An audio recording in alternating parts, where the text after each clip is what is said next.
I only met one Taiwo in my life. Never met his Kende, but I met a Taiwo. So the Taiwo or the Taye, known as the first. Well, the story is Kende, who is the elder twin, sends Taiwo out of the womb to go find out if the world is safe and if the coast is clear for them to come in and make this new place their home. And if it's not, then they got to figure something out. They just have to try to go figure something out and make things better. While on the second hand, Cain is seen as the second and the elder. They say that he waits or she waits in the womb, which is showing patience and wisdom. The one who sent Taiwo, Cain, holds more seniority and more honor. So that's the story of the Yoruba tribe, where the second twin is seen as the elder twin. And they are known as Ibaji babies or Ibaji children. And fun fact about the Yoruba community in Nigeria, they are known as the world's highest twin community. They have the highest rate of twins. So it could also be because of they honor the twins or this is their tradition. That's why they're very fertile to be having a lot of twins. But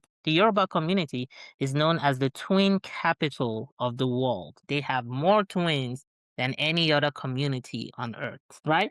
And the twins are believed to be children of Shango, the god of thunder, and Oshun, the god of water and fertility. Told you, being twins, you hold some spiritual power in the Yoruba community, right? The Yaba people of Cameroon, Grassfield, and Central Africa, the Yamba culture, sorry if I'm butchering the name, twins are believed to argue and fight in the womb. And the winner paradox, the first to emerge, is the winner of the battle, but substantially, they have to honor the second one and perform some rituals at the end to end the rivalry so that the second born can come out. So in this culture, this is how the second born is being honored. So they're seeing the second born as the spiritual leader, and they're trying to end the battle between two of them, which is kind of similar, like paradoxical of what happened between Esau and Jacob earlier on in biblical tradition. In East Asia, in Japan and South Korea, until 1874, the Manchu Decree, Japan officially registered the second twin as the elder.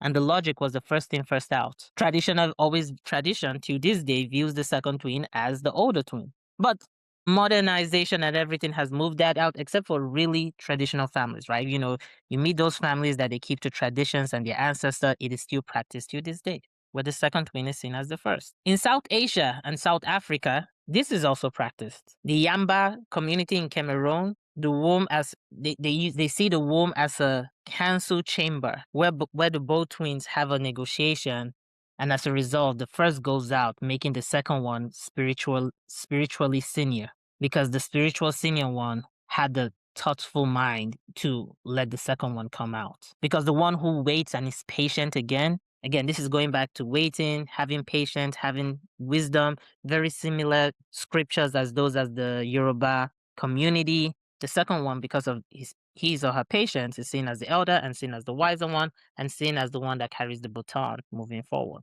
So again, the one who waits is seen as the elder, seen as the spiritual leader, seen to have more wisdom. So the birth order inversion is not just culturally inconsistent in some place. They have some spiritual and deeper meaning. This is why it is done. And these are the beliefs and where it stems from. Now, is it possible these practices started before the Bible? Yeah, maybe. Very much possible.